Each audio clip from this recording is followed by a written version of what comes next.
speaker, Sir Umani Tan.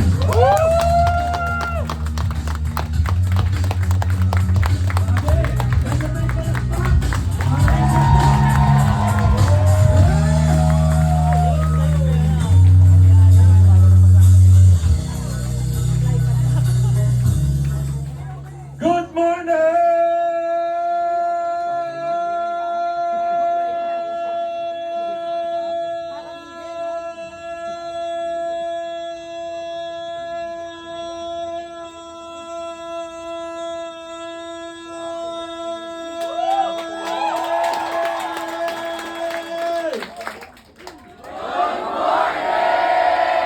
Palakasan ang palakas ng mayaman dito muna! Agis, kayo naman! Laban na ba kayo? Last chance!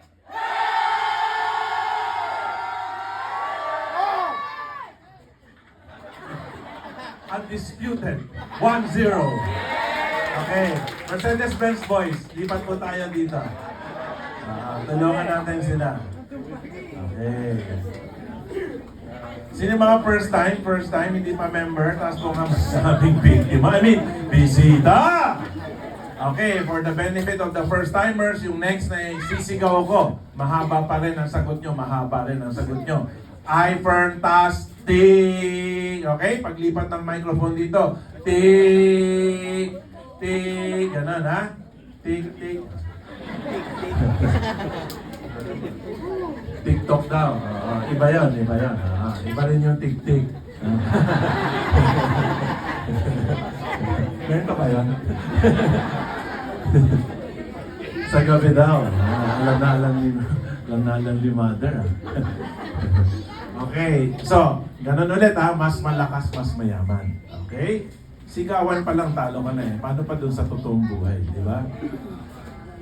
How are you?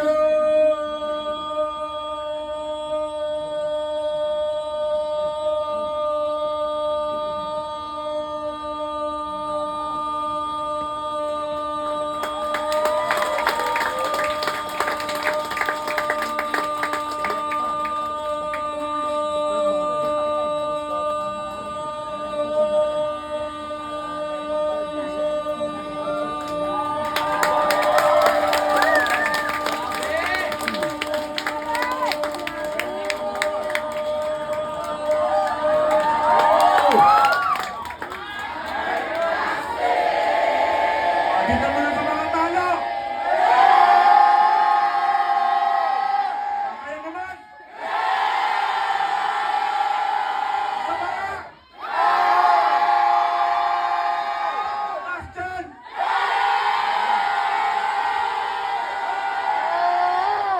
Yan na 2-0. Thank you. Palakpakan natin. Tinulungan na, ayaw talaga. Ha? Tinodo na, wala talaga. Meron talagang ganyan sa buhay. Kahit na paanong tulong ang gusto mong gawin, kung ayaw magpatulong, wala pa rin. Tama? Yung mga iba naman, iniwan na ng upline, iniwan na ng asawa, iniwan na ng kapatid, iniwan na ng kaibigan, nagtagumpay pa rin. Okay? So at the end of the day, it's up to you. Okay? Remember, no? Sumali po kayo hindi sa upline nyo, sumali po kayo sa kumpanya. Okay? Sino na nakaranas nun ng failure? No? Failure in business, failure sa trabaho, failure sa pag-ibig, failure sa kaibigan. No, taas lang para makita natin gano'ng karaming failure dito. Okay, kasama rin ako doon.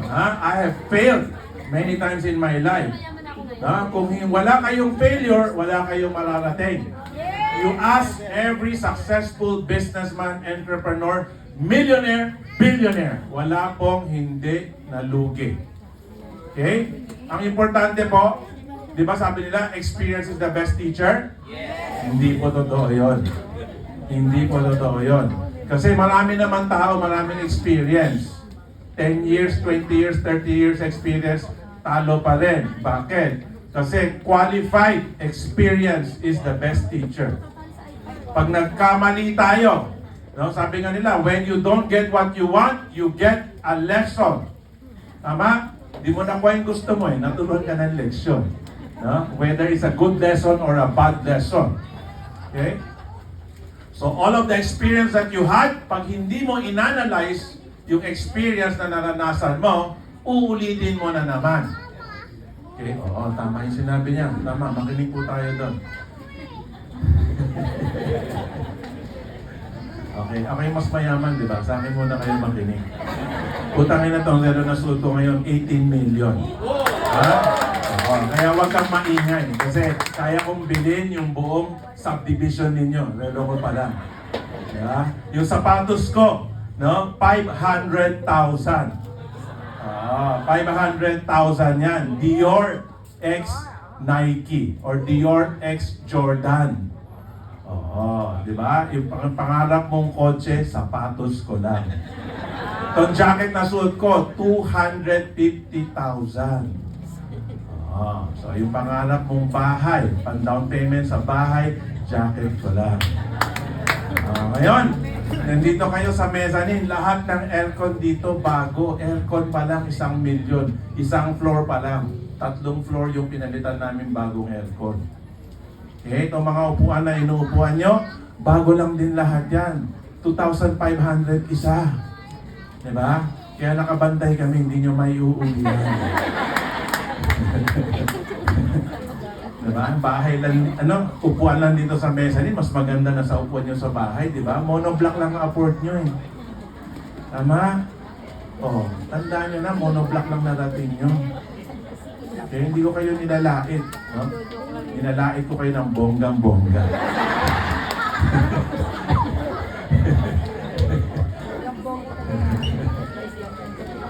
Kung gusto mong yumaman, tapos ang aambag mo lang, pangarap, tama? Ang iaambag mo lang, sana all. Ang iaambag mo lang, sige, pag-pray natin yan. Sige, itatanong ko sa mister ko, itatanong ko sa misis ko, kung yan ang ambag mo, hindi ka yayaman. Diba? Kung ito nang narating mo, ito na yung edad mo, dyan ka pa rin, diba? Ang isipin mo na, ano yung mga mali na pinagkagawa mo. Tama? Lahat ng inaalok sa'yo, pangit yan. Huwag dyan. Diba? Mamumuhunan yan. Huwag dyan. Gusto mo yumaman, pero yung walang puhunan. Tama? Gusto mo yumaman, pero yung walang puhunan. Tapos walang gagawin. Walang gagawin, walang puhunan, nakahiga lang sa kama, manunod ng probinsyano, boom! Bukas bigla may 10 milyon. Bumaksak galing doon sa butas ng kisame ninyo. Konti na lang, pag natapos ang summer, baha na naman sa loob ng bahay niyo. Tatawa na lang ako. Diba? Kasi wala kayong ginawa eh. Tama? The Philippines is a country, of people who don't know how to plan for their future. Diba? Mabubuntis yung kapitbahay or magpapabuntis sa kapitbahay. Diba? 9 months, pwedeng pagplanuhan. Diba? Pwedeng pagtrabahuhan yung pambabayad sa ospital. Wala. Bahala na ang Diyos. Bahala na si Batman. May awang Diyos. Talaga? Yung nagsisex kayo ng lumba yung Diyos. Diba? So, hindi. Gift ni Lord to. Gift. Talaga, yung gift niya, yung 30 years kang maghihirap kasi di mo kaya buhayin yung anak mo. Yung pag-gift ni Lord, mga kato ka sa kapitbahay, mga kapitbahay, wala kami makain. Lahat ng mga kaibigan, kamag-anak ko sa mundo, nanganak na yung nabuntis ko, wala ako pambayad sa ospital. Okay. The Filipino don't know how to plan for their future. That's why everybody,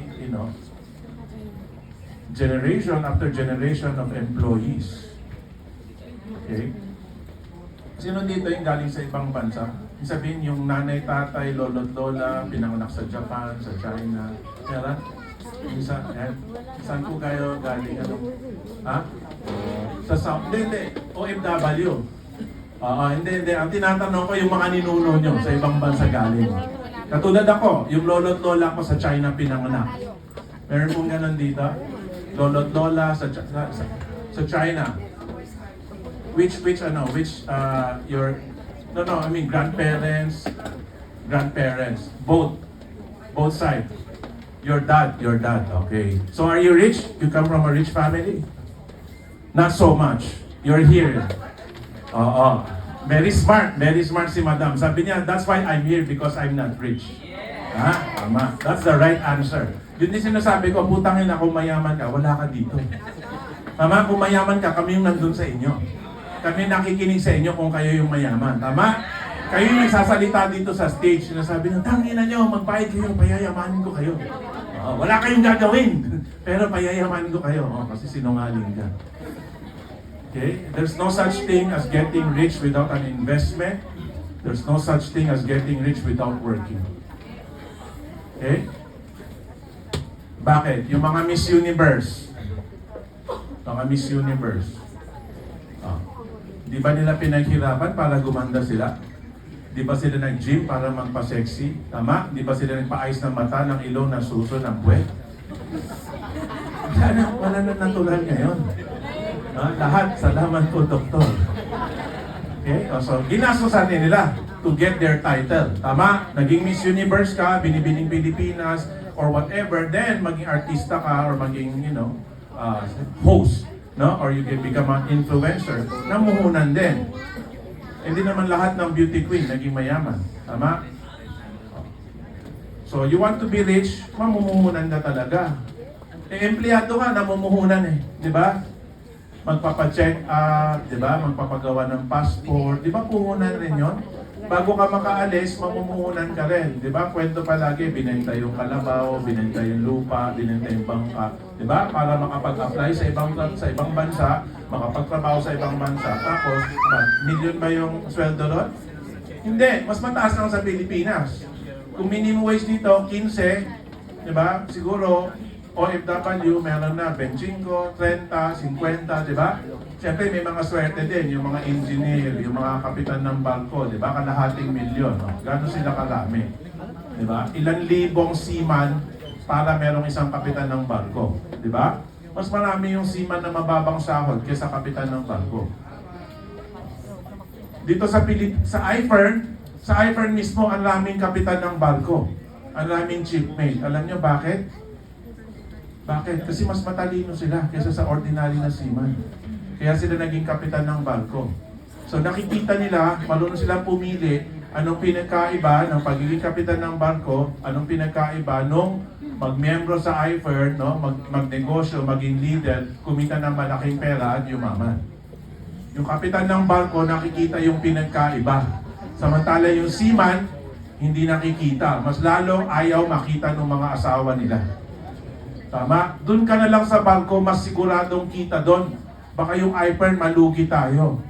Diba? Hindi baling mamatay ka sa barko, basta buwan-buwan may padala ka. Tama?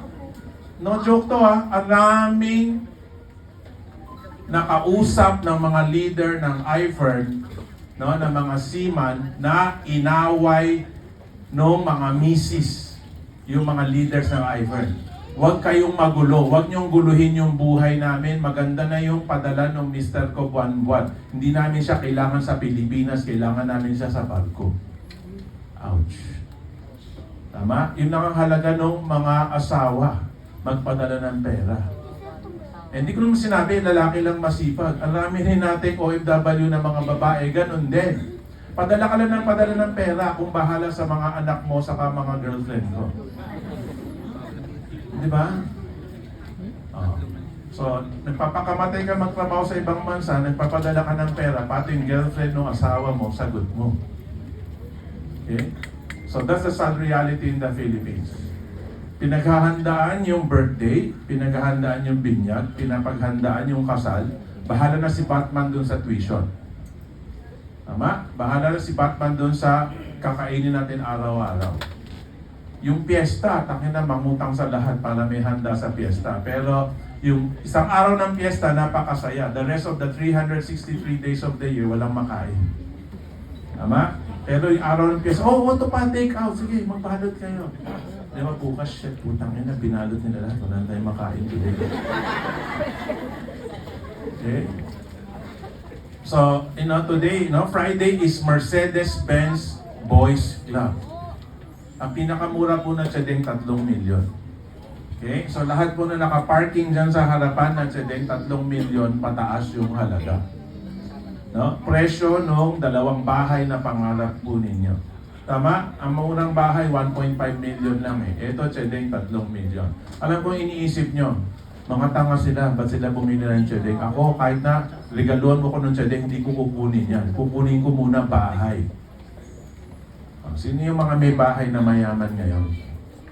Diba? OFWC man, diba? Ang unang dapat punta, bahay daw. Okay, after nakapundal ka ng bahay, ano nangyari? Guminawa ba buhay mo? May bahay ka lang, wala kang pambayad ng kuryente, wala kang pambayad ng tubig, wala kang pambili ng bigas. Tama? Ending, no? First step, bed spacer. Iba bed spacer natin. Yung 3 kwartong maliliit, di ba? Yung 2 pa bed spacer natin. Kasya 12 kada isang kwarto. Oo, gawa tayo yung 8-decker. Di ba? Nakahiga kang gano'n, tapos ito na yung kama sa taas. Yung para makapasok ka, gano'n, sisiksik. Okay? Tapos pagka hindi na okay yung bed spacer, di ba? Yung kwarto na, kung hindi, wala na. Bebenta na yung bahay.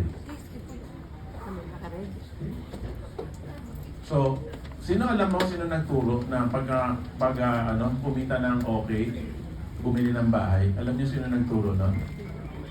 Sino? Mga ninuno niya? Alam niyo sino? Bangko. Saka yung nagbebenta ng lupa. Yun yung pangarap na ibinigay sa mga ninuno niyo. Pagka nakaluwag-luwag, pagka kumikita na, kailangan magpundar ng sariling bahay. Oo, para may mapamana sa mga anak. Mababa lang ang down payment niyan, tapos uhulugan mo 20 years. Tama? No, sino yung nagbigay ng pangarap na yan? Eh di mga bangko. Di gobyerno. Bakit gobyerno? Kasi yung mga private na developer, gagawa sila ng bahay, tapos ipapasok sa gobyerno. Ano yung housing natin? Pag-ibig. Oo. Pag-ibig sa sarili nila yon, hindi pag-ibig sa inyo. Kaya siya tinawag na pag-ibig. Pag-ibig sa sarili nilang pera. Okay? So maghulog ka sa pag-ibig. Sino ba nag-develop? Hindi gobyerno. Private sector yung nag-develop.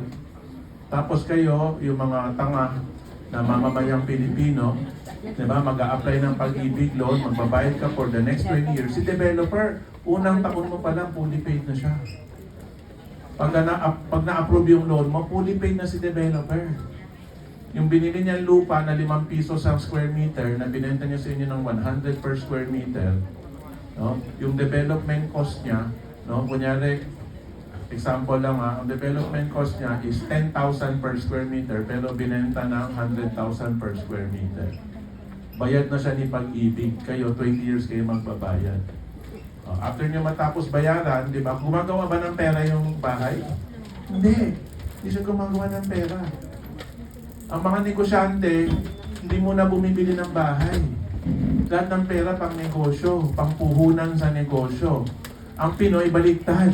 Maghulog tayo ng bahay, maghulog tayo ng cellphone, maghulog tayo ng washing machine, maghulog tayo ng oven toaster, maghulog tayo ng refrigerator, maghulog tayo ng plancha. Tama, mali?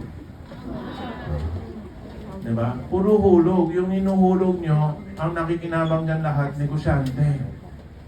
Whether it's government or private sector, negosyante yung nakikinabang sa inyo. Ngayon, anak, mag-aaral ka mabuti para pag-graduate mo, makahanap ka ng magandang. Sino nagbigay ng pangarap na yan? Mga ninuno nyo rin na uto-uto sa mga bilyonaryo na may-ari ng eskwelahan at gobyerno, no, na nagbibigay ng libre daw na edukasyon, pero ang supplier, negosyante rin. Lahat namang librong DepEd kung hindi sinupply ng negosyante. Lahat ng itinuturo sa DepEd, galing yan sa curriculum ng mga negosyante. Kung anong libro ang ibinaba, diba, yun yung magiging curriculum. Bakit walang itinuturo tungkol sa paghawak ng pera? Ba't walang itinuturo kung paano magnegosyo ng tama?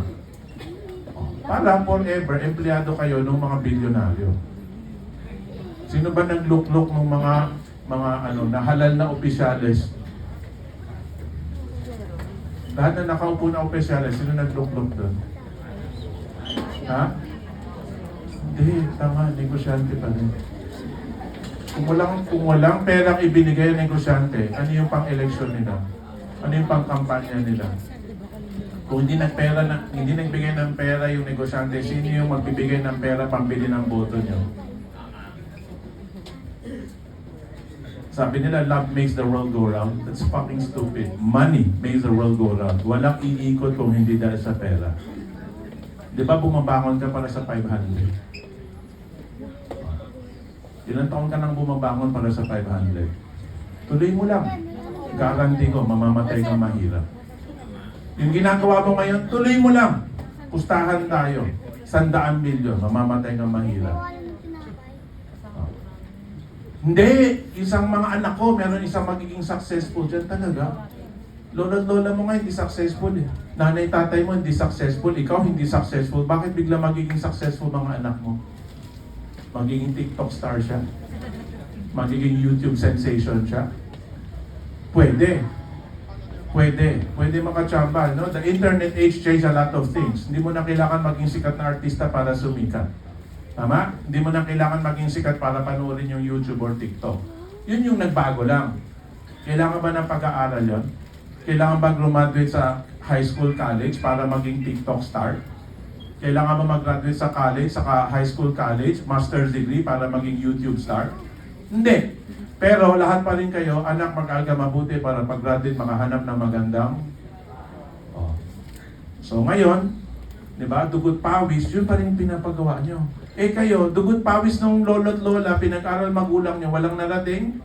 Dugot pawis ng magulang nyo, pinag-aral kayo, wala rin kayong narating. Ngayon, next generation, pang 4th generation na tanga na kayo, dugot pawis nyo rin para pag-aralin yung mga anak ninyo, wala rin yan mararating. Tama? Meron bang nagbago dun sa formula? Wala, di ba? Oh. Dugot pawis, pag-aralin, graduate, wala. Walang mahanap ng trabaho. Dugot pawis, pag-aralin, pag-graduate, walang mahanap ng trabaho or mababang sahod. O kung sinerte, magtrabaho sa ibang bansa. So, ganun na pala ngayon. Magpalaki ka ng anak, pag-aralin mo, para magtrabaho siya sa ibang bansa at hindi na kayo magkita. Tapos, basta buwan-buwan may padalang pera. Yun pala definition ng anak. Palakihin natin, para magtrabaho sa ibang bansa, para sa buong taon din natin makikita, pero buwan-buwan may padala. Hindi na pala anak dapat tawag doon, pera padala na lang. Diba? Hindi pala anak tawag doon, anak ng padala. Anak ng putsa sana sabihin ka, no? Anak ng padala. Okay? So, sino yung hindi pa member dito? Kaya mag-alala, hindi namin kailangan pera nyo. Ha? Sige. Pag natapos kami dito, no, itupad nyo yung pangako nyo sa sarili nyo na hindi ako maglalabas ng pera sa putang na iPhone niya. Kahit na anong sabihin nila sa akin, hindi nila ako mabubudol. Itutuloy ko yung ginagawa ko para mamatay ako sa kahirapan.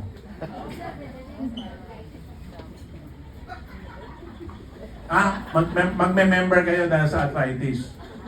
Tama yun, huwag niyong tawanan. Health is wealth. Walang kwenta, kahit na meron akong 1 billion, kung may arthritis ako, hindi ko ma-enjoy buhay ko. Tama? Kahit na meron kayo 1 billion, putol yung paa mo, hindi mo ma-enjoy buhay mo. Tama? So health is wealth. Bibili ka, pagalingin mo yung arthritis mo, tapos magnegosyo ka. Tama? Oo, tama. Kumita ka pa. Totoo yun. So meron, dalawa na yung matalino dito. Kanina si Madam, sabi niya, kung mayaman ako, wala ako dito. Sabi niya, Oo, kaya kayo matalino kasi senior na kayo, di ba? Tumanda na kayo sa mga pagkakamali nyo. Ngayon, natauhan na kayo. Di ba? Di ba? It's, I tell you, it's never fucking too late. Marami po kaming napayaman na senior. Meron po kaming senior mag-asawa 2020. Senior po na mag-asawa, bumili ng Mercedes-Benz cash 2020, pandemic. ECQ to Tumawag ako, pinabuksan ko yung kasa. Sabi niya, sir, di ba delikado yung code? Sabi ko, hindi delikado yun. Kasi sa loob ng kasa, 3 lang kayo. Kayong dalawang mag-asawa, no? Actually, 4. Silang dalawang mag-asawa, yung anak nila na naghatid sa kanila doon, at yung ahente. So buong kasa, 4 lang sila. Pinabuksan ko yung kasa para makakita sila ng Mercedes, makapili po sila. Tapos nung nakapili na sila, nag-test drive pa sila. Tapos nag-withdraw sila ng pera sa bangko, binayaran ng cash. Nagulat yung bangko. Senior to, senior, I'm not kidding. 65 years old and 61 years old. Dan and Kit Mendoza. Meron pong video yan. Okay, magtanong kayo sa mga apply nyo. Apply, saan yung video nung Dan and Kit Mendoza na senior? Baka meron ka, hanapin mo nga, pakita natin. Magkalkal ka kasi 2020 pa yun eh, 2023 na ngayon. Ha? Pagka nahanap mo yan, may bonus ka sa aking buko juice. Frutas, buko juice. Okay, so when they went to withdraw the cash, nagulat yung bangko. Sabi niya, Nanay Ki, Tatay Dan, anong gagawin niyo dito sa pera? Ba't kayo biglang nag-withdraw? Ay, bibili kami ng chedeng. Tumayo yung manager.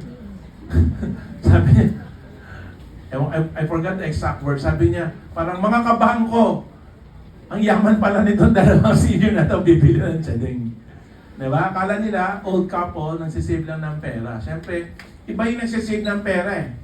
Diba? Senior citizen, basta matyaga ka mag-save, when you reach 60, you can save maybe 3 million, 5 million, pero 30 years mong inipon yon.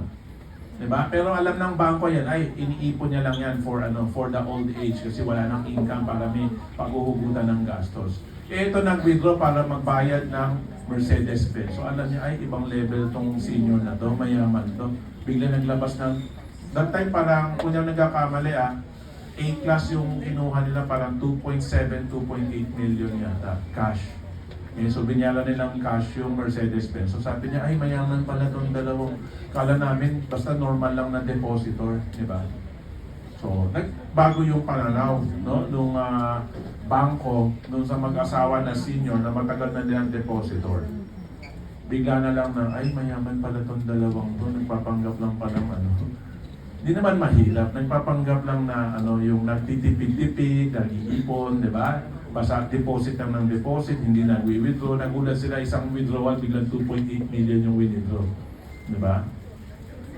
So, but that's their contribution to iFern in the sense na they're able to show people na kahit na seniors pa, malaki pa rin yung pag-asa na yumaman. Di ba?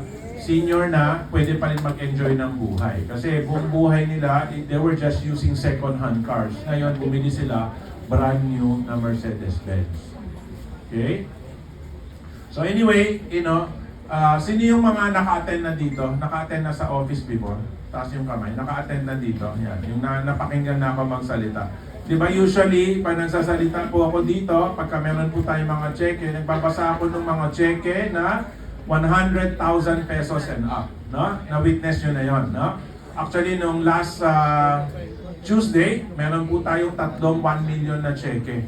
Okay, yung one week lang po to, 1 week income, no? So, last Tuesday, nagbasa ako ng cheque, mayroon tatlong 1 million. Yung isa po, kay Des Lacerna, tapos yung sumunod kay Melanie at Alex, tapos yung pinakamalaki kay Zach Lopez, no? Tatlong cheque na tag 1 million.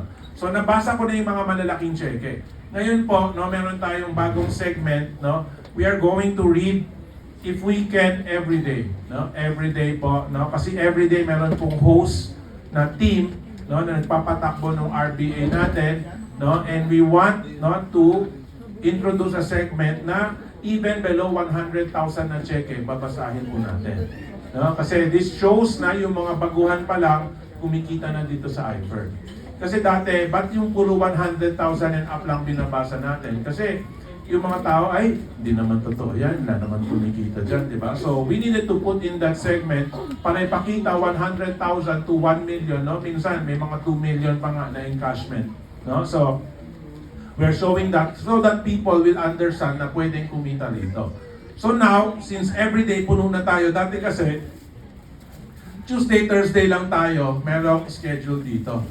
Sa dami po ng miyembro ng iFern, sa dami po ng active na leaders, at sa dami po ng clubs, no, ni iFern, no, pag Wednesday is mini ladies, no, 44 na po yung iFern mini ladies natin, no, yung mga naka Mini Cooper, no, you do the mathematics, ang pinakamura na Mini Cooper 3.1 million, no, 44 na po yung Mini Cooper natin dito sa iFern, no. So Friday is Mercedes-Benz Boys. Yesterday, no, was the Jordan and Hype Beast schedule, no? Every day, nagpaparaffle po ako ng isang sapatos pagka Thursday, no? pasensya na kayo, size 12 yung pa ako. Kung hindi kasya sa inyo, problema nyo na yun. No? Kung gusto nyo i-display, it's up to you. Diba? Kung gusto nyo gamitin, it's up to you also. Huwag kayong tumingin, hindi ko paparapol yung kalahating milyon. Ha? Ang mga pinaparapol ko usually yung mga, siguro average price no, mga 10,000 to 20,000. No? Kasi wala na akong mapaglagyan, kaya pamigay ko na lang. Diba? Sabi nila, swerte daw ako eh. So sabi ko, sige, pag hindi kasya sa'yo, amoy-amoyin mo na lang muna bago ka lumabas ng bahay. Diba? Baka magdulot ng swerte sa'yo. Okay, so let's see. You know, meron tayong mga cheque dito. Okay, so ito, first check po, no? Magkano yung minimum wage ngayon? Magkano per, ha?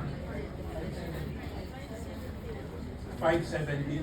570. Magkano yan sa isang buwan?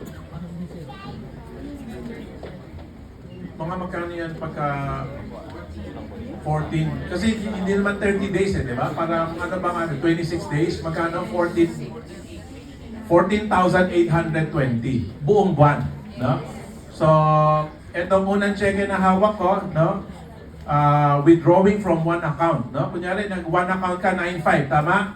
Pagka hindi nyo pa alam, okay lang kasi hindi pa naman nakwekwento, no? Kasi medyo nauna ako magsalita ngayon. Usually, I talk at the end, nakwento na yung negosyo. Pero ito, biniliktad natin, pakita muna namin yung resulta, no? Kahit na ito, just to warn you, hindi galakihan yung resulta dito, pero in my opinion, mas malaki po siya sa minimum wage. Tama? So kung matagal ka nang nagtitiis, nagtsatsaga, o etong masakit, tinanggap mo na pang minimum wage ka lang, di ba? Ito, pinapakita namin na meron pong ibang paraan. Tama? Na tapos yung ipangpupuhunan po dito, etong maganda, ang pangpupuhunan po dito mas mababa sa sari-sari store. Kasi para magtayo ng matino na sari-sari store, mababa po 100,000. Tama? Bibili kang hollow block, bibili kayo mga bakal, screen, di ba? Maraming layer yung screen, di ba? Para hindi manakaw yung 5 piso na sachet. Tangin na, di ba? Baka may CCTV pa eh, di ba? Pero ang mga pinoprotektahan mo, Stork, Juicy Fruit, di ba? Hope and Winston, Philip Morris, Marlboro, tama? Chocnut, di ba? Oy, favorite yung Chocnut, ha? Sarap yan. Actually, kaibigan may may-ari ng factory ng Chocnut. Anyway, that's another story. So, anyway, earning from one account, no? February 2 to February 8 cut off. Kasi, ang sahod po, 1530, tama? Sa iFern po, weekly. Weekly po ang cheque or commission sa iFern. Every week. No? Pwedeng ATM, pwedeng cheque, pwedeng yung income mo, diretso ipambili mo na ng produkto or packages, no? So, marami pong way, no? Para magamit yung income ninyo. So ito, earning from one account, no? Tawagin natin siya para ma-interview natin. Jo Marie Sigel Ronquillo Garcia. Nandito po siya. Nandito po.